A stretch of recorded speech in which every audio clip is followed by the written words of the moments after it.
Hi guys, welcome back to the channel.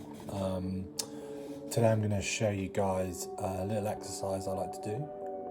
So we're going to start, I'm just going to grab some ink. I've got some Createx colours here and a little bit of reducer. For this you can kind of use any inks or acrylic paints, anything you can get through the airbrush really that'll land on on some paper okay. We're just going to be using the same airbrush that was in the cleaning video. It's just a TimberTech basic airbrush. This is just something I like to do to kind of get warmed up, or if the airbrush is playing up, I do this just to kind of figure out how we're gonna get it doing what I want it to do. The first thing is with one of these compressors, we just want to make sure that we get our pressure right. So we've got the pressure gauge here that we're able to adjust accordingly. So I usually start at around 15 psi and then go up or down depending on that. Obviously you can, your compressor might be different. You might need to just have a little fiddle around with it to get it right. But what you'll find is that when you fire it, you want it to drop down slightly, but always be coming back up nice and quick, so it's keeping a good pressure.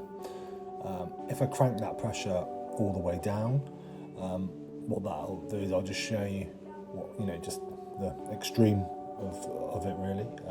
So now when I pull the trigger back, I'm getting nothing coming through, nothing's happening. So by that fact of turning it up, it's just going to allow me to get the pressure back into the chamber ready to paint. So when it's coming out, it's giving me a nice even spray. I'm not getting sputters or anything like that, and I know that this is ready to go. So on to the next part.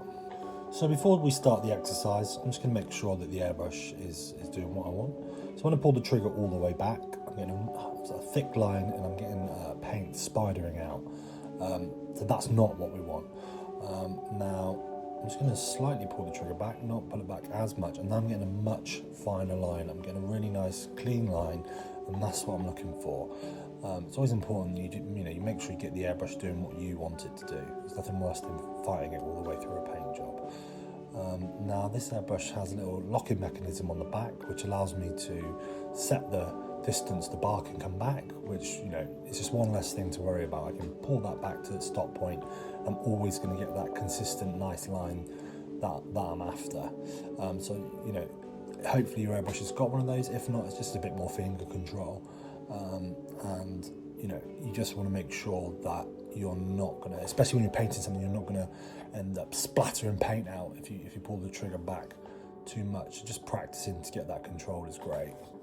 So what we want to do is what a lot of people refer to as noodling or mottling. It's just drawing lots of figures of eights where they kind of join up and create this kind of cool pattern, lots of circles. Now if you think about mottled skin or anything like that, that's what we're going for here, and everyone's kind of got that. If you look at the palm of your hand, you've got really good reference there for when you're painting skin. And the noodle technique is a very, very common technique, something that you do a lot of if you're painting in makeup effects. So when you're first starting this exercise, play around with the size of this initial mottle, and also the intensity of it. Part of this exercise as well is going to be experimenting with layering up paint and almost creating translucency on the page. So even as you can see here, where I started, I was a little bit more graphic almost with the lines, and as I'm moving out, I'm starting to soften these lines up. It's losing its shape a little bit, and it's just a softer spray. I'm bringing the airbrush back a little bit further, so I'm not getting those defined lines.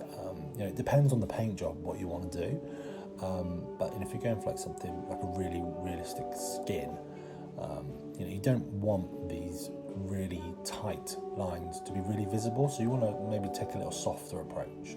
It's entirely up to you. I mean, everyone's got their own way of painting, but I always find I always try and start softer, and then I can intensify it if I need to.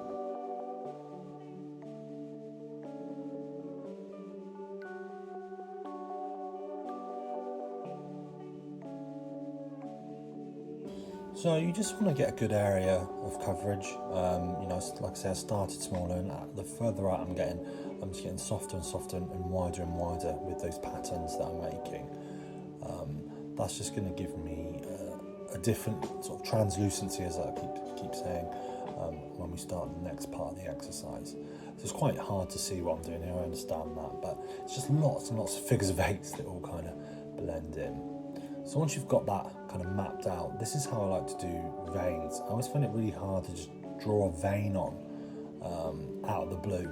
So I kind of pick lines that I like within my modelling and I start to reinforce them almost, make them stronger. And you can do this in a few layers. I think that always looks quite nice if something has different levels of intensity. So it almost looks like it's dipping up and under the skin. So just take your time, and it's all about that control. This is the exercise. It's just getting used to the airbrush, and you just want to work along those lines. I always think of it as like a river or maybe a leaf. You want it to have nice flow. So just jumping ahead a little bit, and I've kind of drawn more of those patterns on, and I'm keeping that main line more intense than everything else. So all of these smaller lines are kind of branching off from it, and you just want to just play around, just enjoy it, just try things out. If it goes wrong, it's fine. It's just an exercise on a piece of paper, and you want to practice getting those really nice fine lines at the end of your veins, just so they creep off. That always looks really nice if you're doing an alien or a zombie or something like that. This is the kind of stuff I really like to do.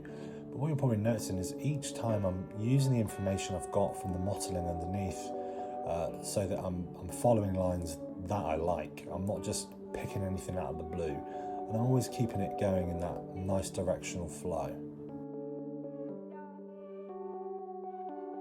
So once you've drawn some veins on, just go back in and start to intensify some of that modelling in certain areas. Really practice. See how small you can make these patterns. And it's a really good exercise, because even if you don't have anything to paint, or even if you don't really have the materials, or all of this stuff you could get through an art shop. It could just be some like FW inks or watered down acrylic paint, and it just means it's something that you can practice, and you can practice it at home very easily as well with your airbrush. This airbrush setup I've got is I think it's about £75 on Amazon. So I'm just going to speed this up a little bit now. I know you guys probably don't want to watch a 7-hour video of me noodling, but as you can see here, I'm playing around with the intensity of the paint. I'm trying to keep it varied, but also like keep it blended in, going back and forth, intensifying certain areas, just seeing what I like the look of. When I'm looking at this, I'm thinking, oh, this would be like a cool on a zombie arm, or coming out of a zombie bite, or something like that. So then once you've started playing around and you're kind of happy with that, there's some other things you can try as well. When you're thinking of like aliens or reptile type things, and you think about slightly bigger shapes, almost like scales, you can start to play around with those as well. And all of this stuff looks really cool if you put it onto paint jobs. It's a really good way of like doing patterns and things like that. So just have a go at doing some larger shapes as well, and again, sort of start small and go to big, or go to big and start small, whichever you're more comfortable with. Just have a play around with it. Just like I say, just enjoy it. There's no stakes here. It's just an exercise to practice with your airbrush. You can also try it with different colours as well. I'm just doing this colour because it showed up nice on the paper and on the video, and hopefully what you can see is, because I've got that airbrush firing right, I'm not having any spatters. It's behaving itself. That's the thing. It's doing what I want it to do. So if it ever stops doing what you want it to do, just stop and go back to that page on your desk and play around and adjust the pressure and adjust any things you can on your airbrush to just get it doing what you want.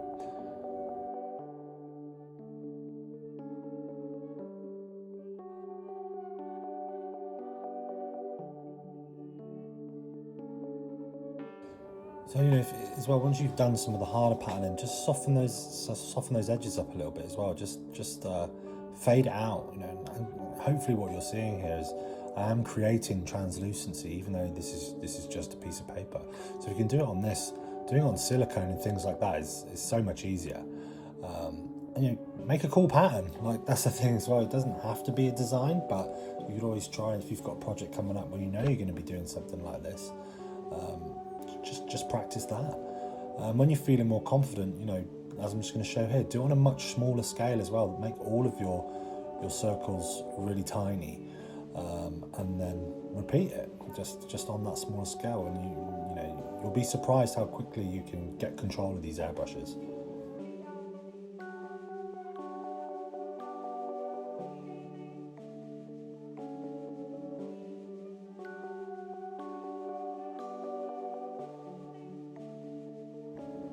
And then at the end, you know, sit back, have a look, see what you like, see what you don't like. It's just important that you've got some different levels of intensity of paint there, some different shapes, some different sizes, and then, you know, the best thing to do once you're finished is take it all down and start again. Don't get attached to these things. Just keep trying, guys. Keep practicing. I hope you found that helpful. I know I always enjoy doing that little exercise. So thanks very much. See you on the next one.